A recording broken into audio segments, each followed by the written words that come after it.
இயேசுவை கிறிஸ்து அல்ல என்று மறுதலிக்கிறவனே அல்லாமல் வேறே யார் பொய்யன்? பிதாவையும் குமாரனையும் மறுதலிக்கிறவனே அந்தி கிறிஸ்து அப்படின்னு சொல்லிட்டு நமக்கு வேதம் சொல்லுகிறது. அப்போ யார் பொய்யன் அப்படின்னு பார்த்தீங்கன்னா, பொய்க்கு பிதாவாக இருக்கிறவன் அவன் சாத்தான். அவன் எப்படின்னா சொந்தத்தில் எடுத்து பேசுகிறவன்.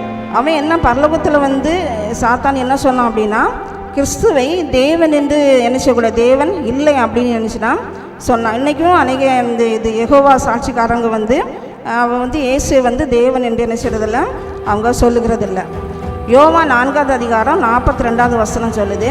அங்கே சமாரியா ஸ்ரீயினுடைய கதையில் அந்த ஜனங்கள், அந்த ஊர் ஜனங்கள் என்ன சொல்கிறாங்க அப்படின்னா, உன் நிமித்தம் அல்ல, நாங்களே நம்பி கண்டு என்ன செய்கிறோன்னா அவரை நாங்களை விசுவாசிக்கிறோம் அப்படின்னு சொல்லிட்டு அவர் எங்களுக்காக மரித்தார் அப்படின்னு என்ன செய்கிறாங்க, விசுவாசிக்க. அப்போ நம்முடைய தனிப்பட்ட முறையில் ஒவ்வொருவரும் என்ன செய்ய வேண்டும், விசுவாசிக்க வேண்டும். அதுதான் நம்முடைய விசுவாசமாக காணப்படுகிறது.